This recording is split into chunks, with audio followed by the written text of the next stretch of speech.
नमस्कार। भाषा प्रौद्योगिकी का परिचय पाठ्यक्रम में आपका हार्दिक स्वागत है। तो इस पाठ्यक्रम के अंतर्गत भाषा प्रौद्योगिकी का सामान्य परिचय पहला मॉड्यूल है। तो इस मॉड्यूल में हम भाषा प्रौद्योगिकी की अवधारणा, भाषा प्रौद्योगिकी की परिभाषाएं, भाषा प्रौद्योगिकी का लक्ष्य और लाभ, भाषा प्रौद्योगिकी के विकास का स्वरूप, भाषा प्रौद्योगिकी की प्रविधियां व संसाधन, भाषा प्रौद्योगिकी की उपयोगिता आदि की जानकारी हासिल करेंगे।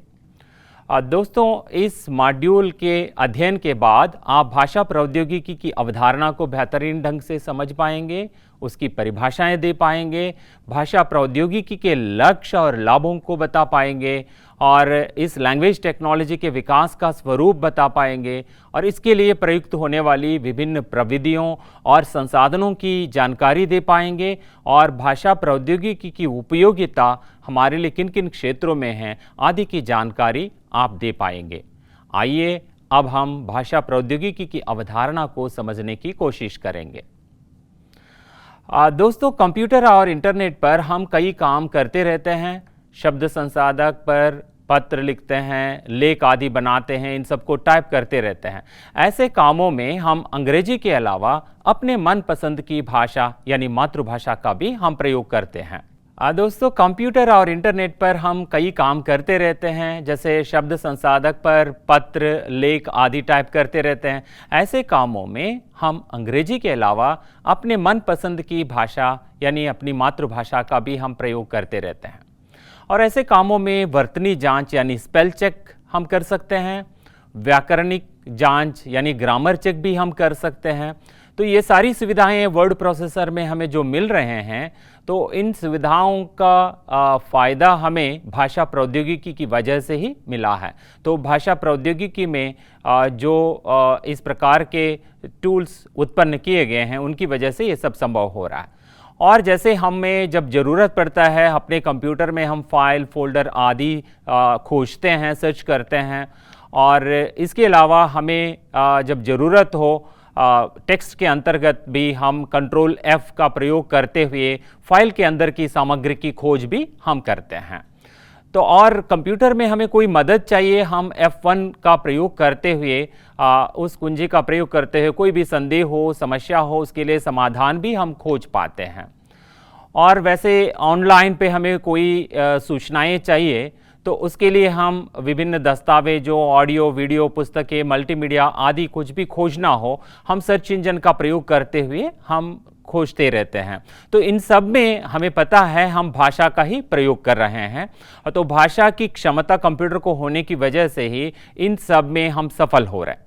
और दूसरा एक और उदाहरण हम लेंगे, जैसे हम लोग ईमेल का प्रयोग करते रहते हैं। ईमेल में हमें जितने भी संदेश हमें प्राप्त होते हैं, उन संदेशों के अंतर्गत हम पाते हैं कि जो भी संदेश हैं वो इनबॉक्स में अलग अलग वर्गीकृत होकर हमारे सामने पेश हो जाते हैं। ये स्वतः होता है, ये सब ऑटोमेटिक है। तो इसमें जैसे प्रमोशंस के रूप में, सोशल के रूप में, अलग अलग प्राइमरी ईमेल, ये सब अलग अलग होते हैं और स्पैम भी अलग से हम देख पाते हैं। ये सब कंप्यूटर में भाषिक क्षमता होने की वजह से ईमेल हमारे अपने मतलब संदेशों को वर्गीकृत करके हमारे सामने पेश करता है। और आजकल हम लोग केवल कुंजी पटल पे कमांड्स का प्रयोग करके ही नहीं, हम अपने वॉइस से भी, मतलब हम अपनी बातें कह के भी कंप्यूटर से काम लेते हैं। जैसे आजकल वर्चुअल असिस्टेंट्स हैं, जैसे हाय सिरी हो या कोर्टोना, अलेक्सा, वोके गूगल, मतलब इन सब का प्रयोग करते हुए, गूगल असिस्टेंट वगैरह का प्रयोग करते हुए हम लोग कंप्यूटर पे वॉइस कमांड्स देते हैं। तो इस प्रकार सभी भाषा का प्रयोग हम कर पा रहे हैं आज, किसी भी भाषा की कोई समस्या नहीं है। तो ये सारी जो भी सुविधाएं विकसित हुई हैं, तो इनके लिए भाषिक औजार और सॉफ्टवेयर जो विकसित हुए हैं, उनकी वजह से हम ये सब कर पा रहे हैं। तो आप समझ गए, इस प्रकार के तमाम उत्पाद विकसित करने का काम भाषा प्रौद्योगिकी के अंतर्गत हो रहा है। मतलब इसमें भाषा प्रौद्योगिकी का महत्वपूर्ण योगदान है। तो हम भाषा प्रौद्योगिकी की अवधारणा को समझने की कोशिश करेंगे।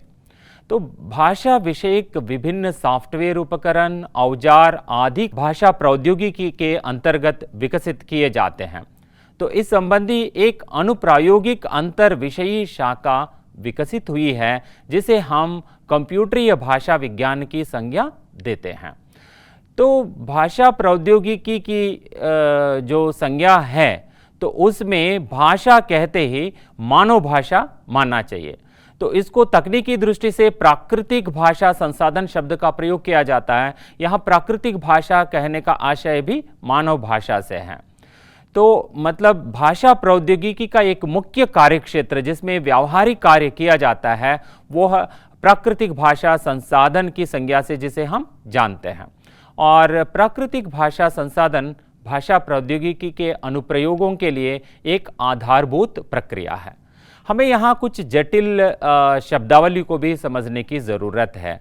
हम अक्सर जिसको प्राकृतिक भाषा शब्द का प्रयोग करते हैं वह मानव भाषा है, और भाषा प्रौद्योगिकी जिसे कहते हैं वह मानव भाषा प्रौद्योगिकी है।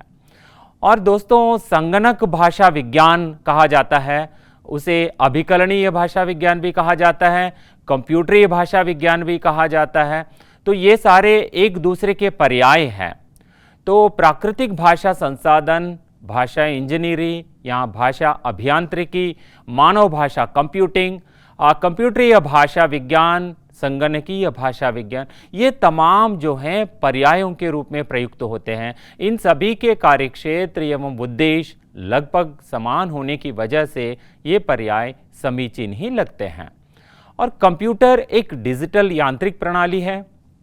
इलेक्ट्रॉनिक व डिजिटल प्रौद्योगिकी अनुप्रयोगों के उपयोग के क्रम में विकसित यह प्रणाली द्विअंक यानी बाइनरी कोड के आधार पर 0 और 1 बाइनरी कोड के आधार पर ही उसे दिए गए अनुदेशों को समझ सकता है, और संगणक की क्षमता के आधार पर वह किसी भी गणितीय समस्याओं को आसानी से सुलझा सकता है। मगर मनुष्य जो भाषा बोलता है उसे कंप्यूटर समझने में कंप्यूटर के लिए वो भाषा जटिल लगती है। तो मनुष्य की भाषा कंप्यूटर के लिए जटिल लगने के कई कारण हैं। जैसे ध्वन्यात्मक संकेतों का हम प्रयोग करते हैं, रूपात्मक संकेतों का प्रयोग करते हैं, शाब्दिक, वाक्यात्मक, अर्थपरक, प्रकरणात्मक पहलुओं के अलावा व्याकरणिक नियम, अभिव्यंजनात्मक, लक्ष्यार्थक विविधता की वजह से भाषा की समझ और भाषाई संसाधन कंप्यूटर के लिए जटिल कार्य है। मगर यह कार्य असंभव कार्य तो नहीं है। तो यही कार्य भाषा प्रौद्योगिकी के अंतर्गत किया जा रहा है। मतलब मशीन को अर्थात कंप्यूटर और अन्य डिजिटल साधनों को मानव भाषा समझ उसमें विकसित करने के लिए, उसमें संसाधित करने के लिए और कंप्यूटर परिवेश में मानव भाषा का सहज प्रयोग के लिए जो भी प्रणालियाँ विकसित की गई है, इनको हम भाषा प्रौद्योगिकी प्रणालियों की संज्ञा दे रहे हैं। सो भाषा प्रौद्योगिकी की प्रणालियों की संज्ञा के अंतर्गत तो वो तमाम प्रणालियां आ जाती है जो उसके लिए विशेषज्ञ प्रणालियों के रूप में कंप्यूटर को भाषा सिखाने की विशेषज्ञ प्रणालियों के रूप में विकसित हुए हैं। तो जैसे पहले भी हमने समझने की कोशिश की, इनको हम मानव भाषा प्रौद्योगिकी प्रणालियों की संज्ञा भी देते हैं। तो भाषा के कई तात्विक आयाम होते हैं, जैसे ध्वनियाँ, रूप, शब्द, वाक्य संरचनाएं, ये सारे पहलू उसमें होते हैं। तो आमतौर पर हम जो भाषा का प्रयोग कर रहे हैं तो उस पे दो मुख्य रूपों को हम समझने की कोशिश करते हैं, एक मौखिक भाषा, दूसरी लिखित भाषा। सो मौखिक भाषा भाषा की अभिव्यक्ति का सबसे आरंभिक रूप हम मान लेंगे। वैसे संकेतों की भाषा थी, लेकिन भाषा प्रौद्योगिकी की दृष्टि से हम मौखिक भाषा को, क्योंकि ध्वनि के आधारित जो भाषा है उस भाषा को हम महत्वपूर्ण मानते हैं। सो मौखिक भाषा में बोलने वाले की अपनी शैली या अभिव्यक्ति की विशिष्टता होती है। तो बोलने वाले के मुख से निःसृत ध्वनियों का समुच्चय शब्दों, वाक्यों के रूप में प्रकट होकर मौखिक भाषा कहलाती है।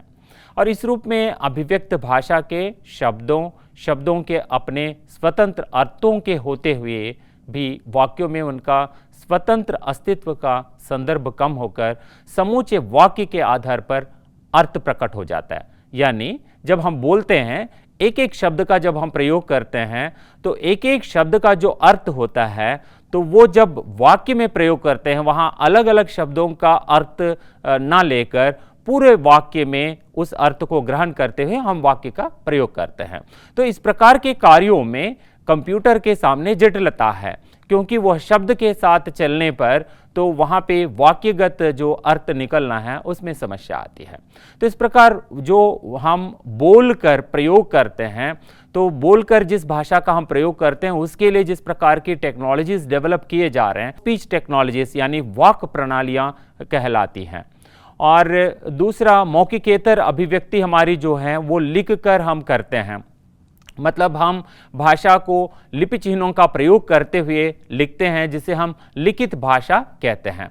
तो अलग अलग भाषाओं के लिए अलग अलग लिपियों का विकास हुआ है। तो इस प्रकार जो लिखित पाठ है, तो उस पाठ से संबंधित कंप्यूटर की भाषिक क्षमता विकसित करने के लिए जो प्रौद्योगिकी विकसित हुई है उसको हम पाठ प्रौद्योगिकी की संज्ञा देते हैं, टेक्स्ट टेक्नोलॉजीज की संज्ञा देते हैं। तो इसमें टेक्स्ट प्रोसेसिंग किया जाता है। तो भाषा प्रौद्योगिकी को हम जब मौखिक भाषा और लिखित भाषा दो दृष्टियों से देखते हैं, तो वहाँ पे स्पीच टेक्नोलॉजीज और टेक्स्ट टेक्नोलॉजीज, दो प्रकार की टेक्नोलॉजी से ये भाषा प्रौद्योगिकी की अवधारणा विकसित हुई है।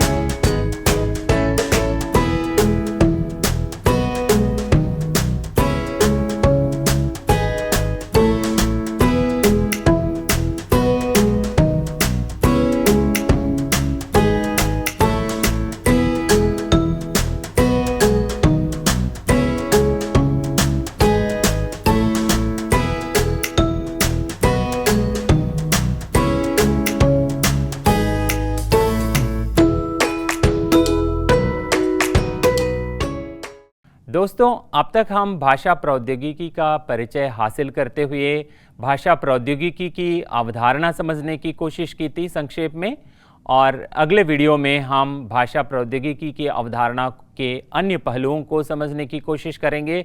साथ ही साथ भाषा प्रौद्योगिकी की परिभाषाएं और उसके लाभ और लक्ष्य को भी समझने की कोशिश करेंगे। आइए हम अगले वीडियो में मिलते हैं। धन्यवाद।